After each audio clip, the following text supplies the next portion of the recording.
ular semuanya berbahaya atau berbisa.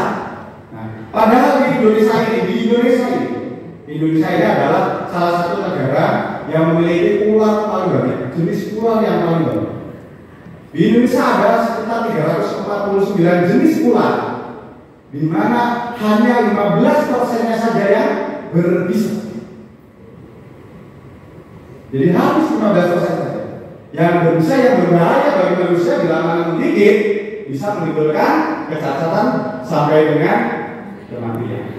Tetapi selebihnya dari itu, 85% dia adalah ular-ular yang tidak berbisa, berbisa rendah dan menengah, yang dimana kalau misalkan dia menggigit, dia tidak berbahaya bagi manusia, tidak akan menyebabkan kecacatan ataupun kematian.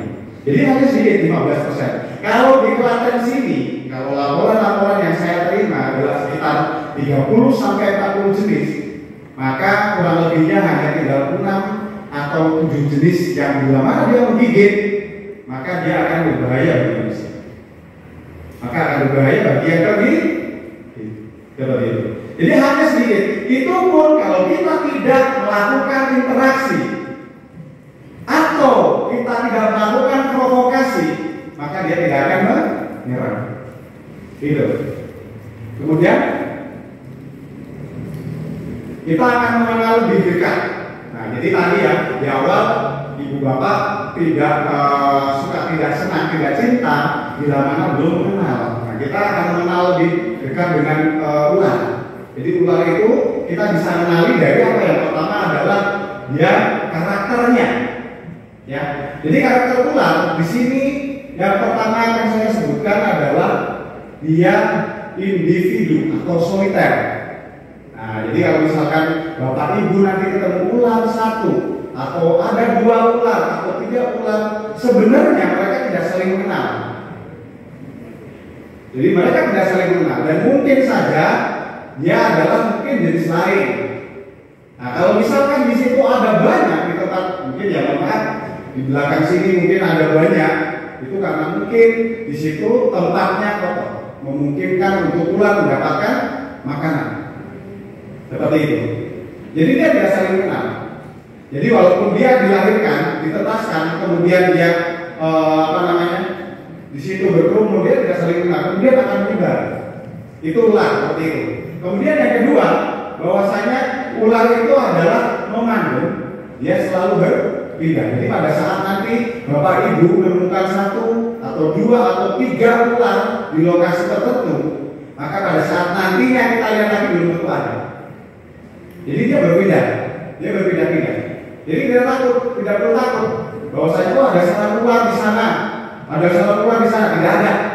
Jadi ular dia tidak bersarang, dia selalu berpindah. Nah, kenapa dia memandang? Kenapa dia berpindah?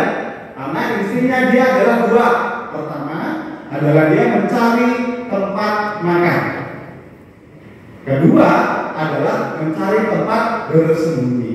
Nah, rumah kita, di rumah saya, rumah bapak ibu, gitu, di situ menyediakan makanan. Berupa apa? Berupa tikus, cicak dan katak. Betul atau tidak? Betul ya. Dikarenakan apa? Dikarenakan kotor. Jadi rumah yang kotor, kemudian di situ menyisakan makanan untuk tikus datang, maka di situ kita mengundang ular. Kemudian tadi saya bilang adalah digunakan menjadi sebagai tempat persembunyian. Jadi tempat-tempat rumah kita yang tidak tertata rapi, yang di situ banyak barang-barang bekas ditumpuk, maka di situ digunakan sebagai ular bersembunyi. Kenapa ular bersembunyi? Karena dia juga sebenarnya dia takut pada manusia. Dia takut pada manusia. Selain itu, dia juga menghindari predatornya. Nah, jadi wajar kalau kita sering melihat ular ada di dalam rumah, karena insting ini, insting nomaden, insting yang selalu berpindah. Jadi dia berpindah dari luar ke dalam dikarenakan kita menyediakan makanannya dan juga menyediakan tempat bersembunyi. Gitu. Kira-kira rumahnya siapa ini yang cocok nih? Kayaknya bersih-bersih ya, mudah-mudahan ya.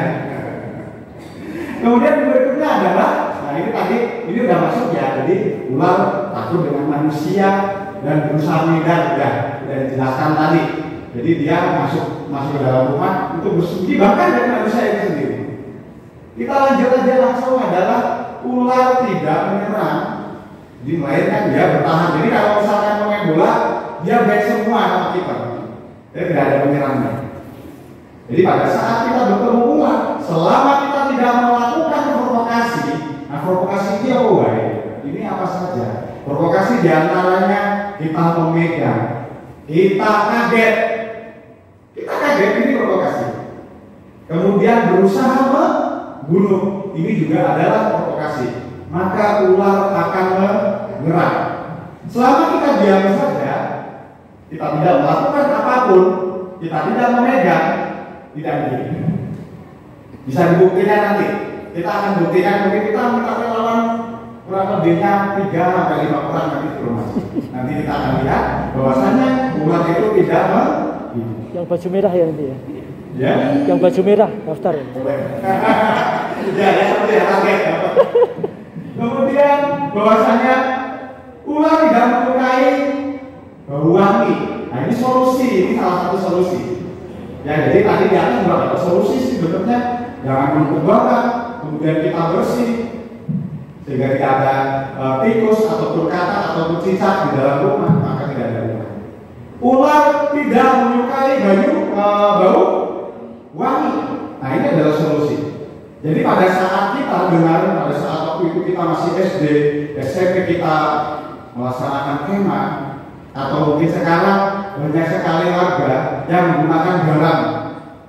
Kita entah itu garam itu di dalam rumah itu, sehingga ular katanya bisa takut. Padahal ular tidak takut dengan garam. Kenapa ular tidak takut dengan garam? Karena ular memiliki sisik yang keras dari mulai ujung kepala sampai dengan ujung ekor, sehingga dia tidak terjadi proses osmosis, tidak akan meleleh, sehingga dia tidak takut. Tetapi ular juga takut sama garam bila mana 1 kilo kemudian dilemparkan, takut ya. Tapi biasanya kita kan mengiringi tempat tenda atau mungkin rumah dengan garam, sehingga katanya ular tidak berani masuk. Salah. Sebenarnya adalah ular tidak menyukai bau wangi. Silakan gunakan apapun yang wangi. Mungkin kapur barus, mungkin bisa ini apa spekal, mohon bukan iklan ya. Namanya saya kurang paham, ada spekal dan lain-lain. Silakan atau parfum, atau mungkin apapun itu belerang, pemutih pakaian bisa dipakai. Pemutih pakaian dimasukkan ke dalam gelas, disimpan di pojok-pojok tempat-tempat pojok-pojok rumah Anda. Itu juga bisa membuat ular tidak mau masuk ke dalam rumah. Jadi ini solusi Pak. Jadi daripada ular masuk rumah dibunuh, itu aja solusinya. Gitu ya. Kemudian yang berikutnya adalah bahwasannya ular. Nah ini unik nih. Ular punya mata. Kemudian dia tidak bisa menggunakannya dengan benar. Tidak bisa menggunakan dengan baik. Punya mata, tetapi tidak bisa digunakan dengan baik. Penglihatan yang tidak baik. Kemudian bahkan dia tidak punya daun telinga, dia tidak punya lubang telinga, sehingga dia mengetahui lingkungannya, dia mengetahui makanannya, dia mengetahui ada mangsa ataupun predator atau lingkungannya. Itu adalah dari sensor. Nah ini dari sensor, dia tidak bisa melihat dengan baik. Dia menggunakan sensor yang pertama adalah gerak, yang kedua adalah panas. Nah, untuk yang gerak, karena kita tahu bahwasanya ular sebenarnya takut pada manusia. Pada saat kita jalan, ular dia akan menghindari kita. Jadi ini semua di karakter ini sudah solusi buat Bapak Ibu sebenarnya. Semua sudah terjawab bahwasanya kita tidak perlu takut dengan ular. Jadi pada saat kita bergerak, selama gerakan kita tidak membuat dia terprovokasi, maka dia akan menghindar. Dia tidak akan menyerang. Bahkan kalau kita diam saja, ular tidak akan mengetahui keberadaan Anda. Anda akan dianggap sebagai benda mati.